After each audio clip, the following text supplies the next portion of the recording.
السلام علیکم ورحمۃ اللہ وبرکاتہ۔ امید کرتے ہیں دوستو آپ سب خیر و عافیت سے ہوں گے۔ دوستو آج کی اس ویڈیو میں ہم آپ کو ایک ایسا عمل، ایک ایسا وظیفہ بتانے والے ہیں، یعنی سنانے والے ہیں کہ جس سے انشاءاللہ عز و جل آپ کی تمام پریشانیاں دور ہو جائیں گی۔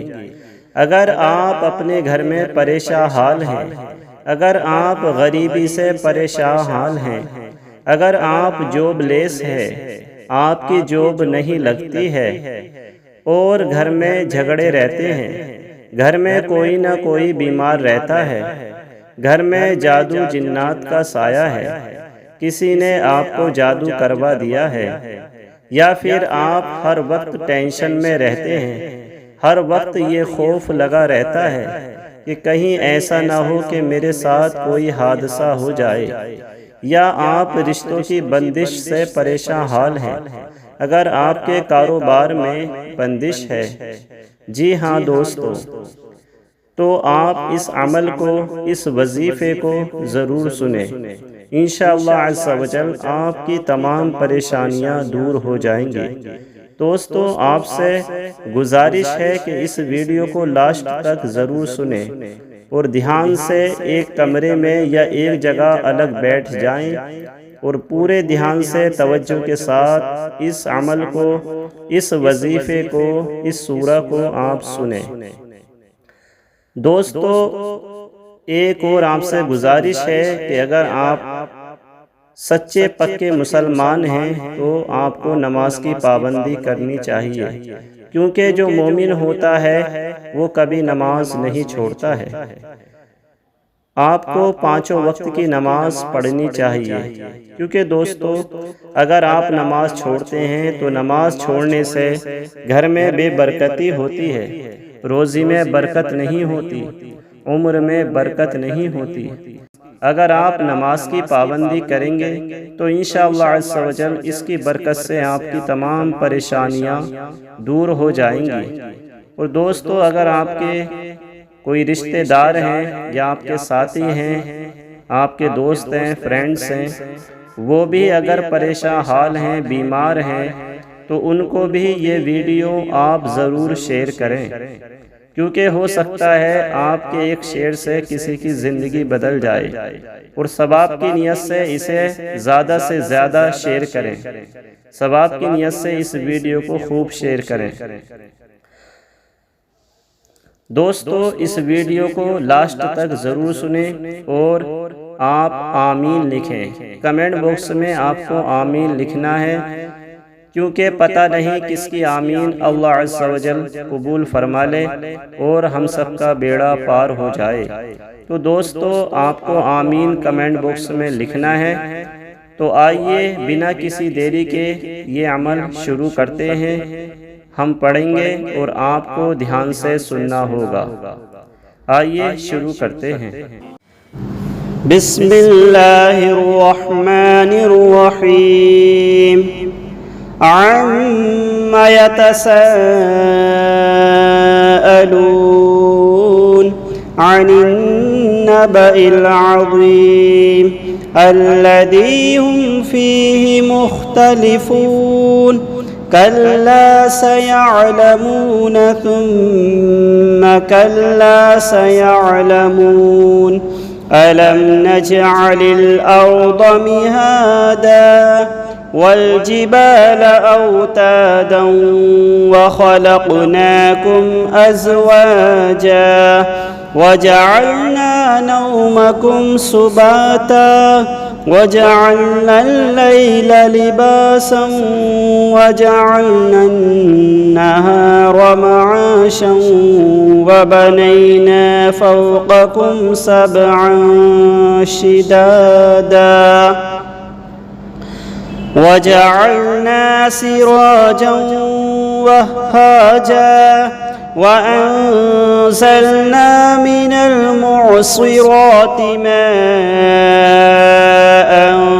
ثَجَّاجًا لنخرج به حبا ونباتا وجنات ألفافا إن يوم الفصل كان ميقاتا يوم ينفخ في الصور فتأتون أفواجا وفتحت السماء فكانت أبوابا وسيرت الجبال فكانت سرابا إن جهنم كانت مرصادا للطاغين مآبا لابثين فيها أحقابا لا يذوقون فيها بردا ولا شرابا إلا حميما وغساقا جزاء وفاقا إنهم كانوا لا يرجون حسابا وكذبوا بآياتنا كذابا وكل شيء أحصيناه كتابا فذوقوا فلن نزيدكم إلا عذابا إن للمتقين مفازا حدائق وأعنابا وكواعب أترابا وكأسا دهاقا لا يسمعون فيها لغوا ولا كذابا جزاء من ربك عطاء حسابا رب السماوات والأرض وما بينهما الرحمن لا يملكون منه خطابا يوم يقوم الروح والملائكة صفا لا يتكلمون إلا من أذن له الرحمن وقال صوابا ذلك اليوم الحق فمن شاء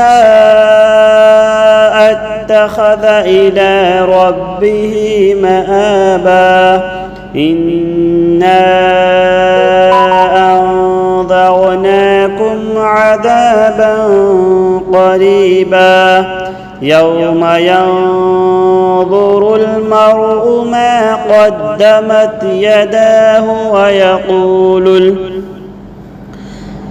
قدمت يداه ويقول الكافر يا ليتني كنت ترابا بسم الله الرحمن الرحيم والسماء والطارق وما أدراك ما الطارق النجم الثاقب إن كل نفس لما عليها حافظ فلينظر الإنسان مما خلق من ماء دافق يخرج من بين الصلب والترائب إنه على رجعه لقادر يوم تبلى السرائر فما له من قوة ولا ناصر والسماء ذات الرجع والأرض ذات الصدع إنه لقول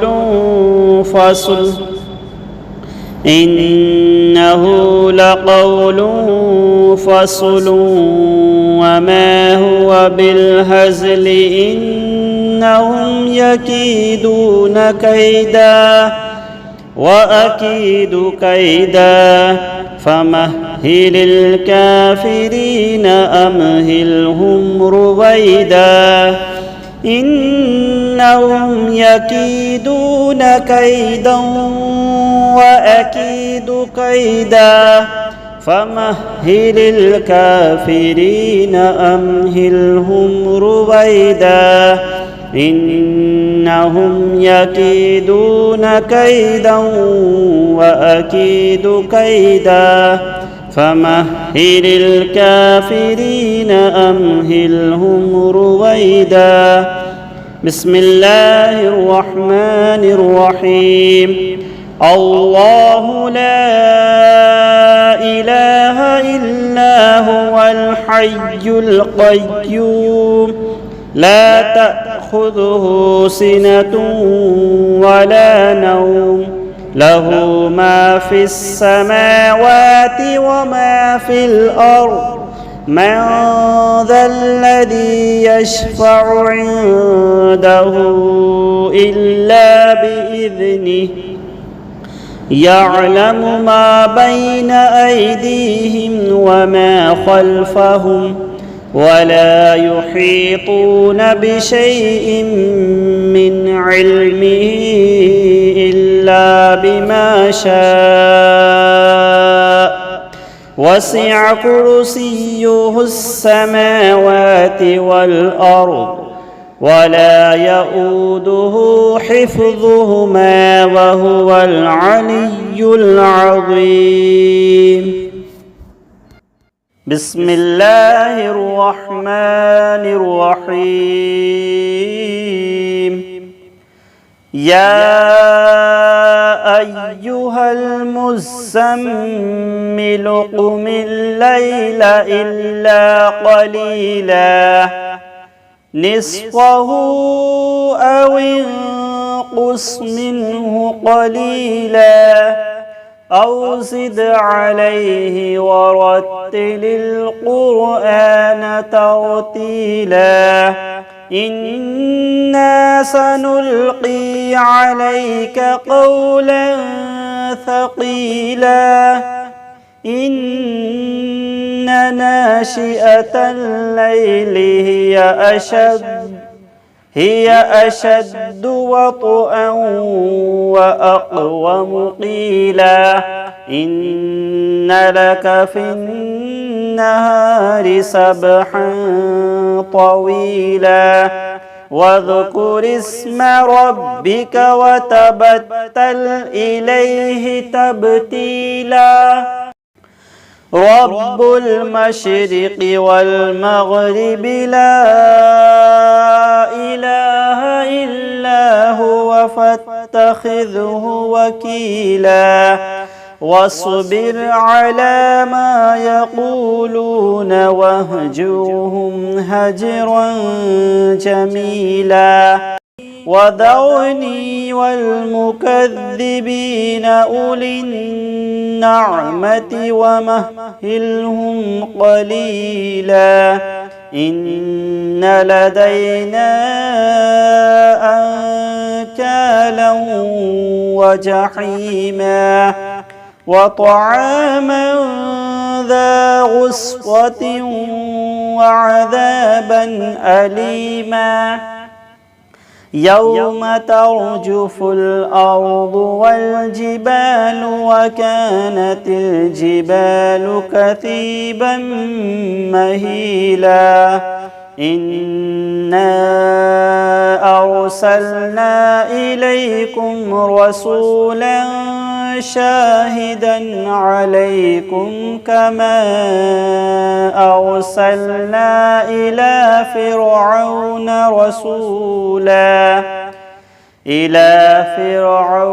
رسولا फ़असा फ़िरऔन अर्रसूल फ़अख़ज़नाहु अख़ज़न वबीला फ़कैफ़ तत्तक़ून इन कफ़रतुम यौमन यजअलुल विल्दान शीबा अस्समाउ मुन्फ़तिरुन बिहि कान वअदुहु मफ़ऊला इन्न हाज़िही तज़किरह फ़मन शाअ इत्तख़ज़ इला रब्बिही सबीला इन्न रब्बक यअलमु अन्नक तक़ूमु अदना मिन सुलुसैल लैलि व निस्फ़हु व सुलुसहु व ताइफ़तुम मिनल लज़ीना मअक वल्लाहु युक़द्दिरुल लैला वन्नहार अलिम अल्लन तुहसूहु फताब अलैकुम फ़क़रऊ मा तयस्सर मिनल क़ुरआन अलिम अन सयकूनु मिनकुम मरदा व आख़रून यضربون في الأرض يبتغون من فضل الله وآخرون يقاتلون في سبيل الله فاقرؤوا ما تيسر منه وأقيموا الصلاة وآتوا الزكاة وأقرضوا الله قرضا حسنا وما تقدموا لأنفسكم من خير تجدوه عند الله هو خيرا وأعظم أجرا واستغفروا الله إن الله غفور رحيم صدق الله العظيم بسم الله الرحمن الرحيم اللهم صل على سيدنا ومولانا محمد معدن الجود والكرم وآله وبارك وسلم اللهم صل على سيدنا ومولانا محمد معدن الجود والكرم وآله وبارك وسلم اللهم صل على سيدنا ومولانا محمد معدن الجود والكرم وآله وبارك وسلم صلاة وسلاما عليك يا رسول الله اللهم ربنا آتنا في الدنيا حسنة وفي الآخرة حسنة وقنا عذاب النار رب ارحمهما كما ربياني صغيرا या अल्लाह या रहमान या रहीम या करीम, जो कुछ भी पढ़ा गया और हमारे व्यूअर्स ने जो अमल सुना, मेरे परवरदिगार इस अमल के सुनने की बरकत से, इस सूरा के सुनने की बरकत से, इस वजीफ़े की सुनने की बरकत से या अल्लाह इनकी तमाम परेशानियों को दूर फरमा। जितने भी हमारे व्यूअर्स हैं, हमारे देखने वाले हैं, हमारे चाहने वाले हैं, या अल्लाह उनकी तमाम परेशानी बीमारियों को दूर फरमा। या अल्लाह जो कुछ हमने पढ़ा है इसको अपनी बारगाह में कबूल फरमा। इस सब का सवाब सबसे पहले हमारे प्यारे आका हज़रत मोहम्मद मुस्तफ़ा सल्लल्लाहु ताला अलैहि वालिहि वसल्लम की बारगाह में पेश करते हैं, मौला कबूल फरमा। प्यारे नबी सल्लल्लाहु ताला अलैहि वालिहि वसल्लम के वसीले से तमाम अंबिया इकराम, तमाम सहाबा इकराम, अहले बैत, ताबईन, तबा ताबईन, अज़वाज मुतहहरात की बारगाह में पेश करते हैं, मौला कबूल फरमा। हज़रत शेख अब्दुल क़ादिर जिलानी गौसे आज़म दस्तगीर बड़े पीर साहब की बारगाह में पेश करते हैं, मौला कबूल फरमा। یا اللہ اس سب کا سبب حضرت خواجہ عثمان ہارونی، حضرت خواجہ غریب نواز رحمۃ اللہ تعالی علیہم اجمعین کی بارگاہ میں پیش کرتے ہیں، مولا قبول فرما۔ یا اللہ اس سب کا سبب جتنے بھی سلاسل کے بزرگان دین آئے ہیں، اولیاء کرام آئے ہیں، تمام کی بارگاہ میں پیش کرتے ہیں، مولا قبول فرما۔ بالخصوص ہمارے پیر و مرشد حضرت اختر رضا خان حدود تاج الشریعہ رحمۃ اللہ تعالی علیہ کی بارگاہ میں پیش کرتے ہیں، مولا قبول فرما۔ یا اللہ میرے پروردگار، والمؤمنین والمؤمنات والمسلمین والمسلمات کی ارواح کو اس کا ثواب نظر کرتے ہیں، مولا قبول فرما۔ اور جتنے بھی ہمارے ویورز ہیں، ہماری ویڈیو دیکھنے والے ہیں، ان ویڈیو دیکھنے والے جتنے بھی ویورز ہیں میرے پروردگار، ان کے گھر سے جو بھی مومن مومنات آخرت کو کوچ کر گئے ہوں، ان کے ارواح کو اس کا ثواب نظر کرتے ہیں، مولا قبول فرما۔ ان کے گناہ کبائر صغائر کو معاف فرما۔ یا اللہ یا رحمان یا رحیم یا کریم، ہم نے جو یہ عمل یا وظیفہ پڑھا ہے، یا اللہ جو ہمارے ویورز نے یہ وظیفہ یہ عمل سنا ہے، پروردگار اس کی برکت سے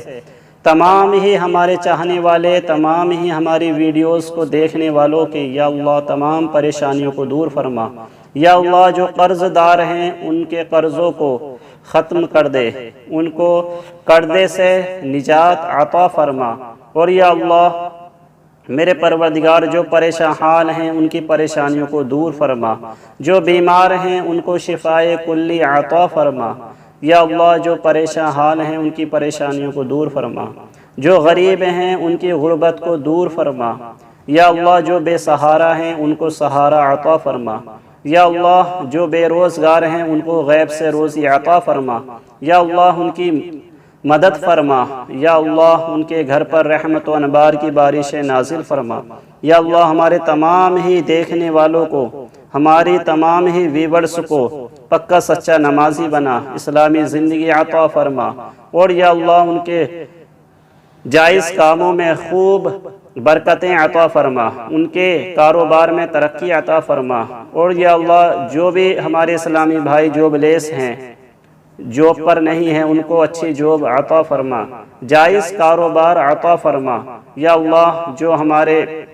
بھائی بہن رشتوں سے بیٹھے ہوئے ہیں، یا اللہ ان کے لیے نیک رشتے عطا فرما، ان کے رشتے عطا فرما۔ یا اللہ تمام مسلمانوں کی تمام پریشانی بیماریوں کو دور فرما۔ اور یا اللہ ہم سب کو اسلامی زندگی عطا فرما، ایمانی موت عطا فرما، گناہوں کی ذلیل بیماری سے بچنے کی توفیق عطا فرما۔ یا اللہ جہاں جہاں پریشان حال ہیں، جتنے بھی مسلمان پریشان حال ہیں، جتنے بھی ہمارے بھائی مسلمان پریشان حال ہیں، ان کی پریشانی بیماریوں کو دور فرما، ان کی تنگ دستی کو دور فرما، ان کی غیب سے مدد فرما۔ وصلی اللہ تعالی علی خیر خلقہ محمد وعلی آلہ واصحابہ اجمعین برحمتک یا ارحم الراحمین۔ اللہم آمین بحق لا الہ الا اللہ محمد رسول اللہ۔ امید کرتے ہیں دوستو آپ نے یہ ویڈیو پوری دیکھی ہوگی، تو دوستو آپ نے اس عمل کو سنا اور دعا میں شامل بھی رہے۔ دوستو آپ کمنٹ باکس میں آمین ضرور لکھیں تاکہ ہمیں پتہ چل جائے کہ آپ نے اس عمل کو پورا سنا اور آپ نے آمین بھی کہا، اور آپ کی آمین کو اور ہماری دعا کو اللہ تعالیٰ اپنی بارگاہ میں قبول فرمائے۔ السلام علیکم ورحمۃ اللہ وبرکاتہ۔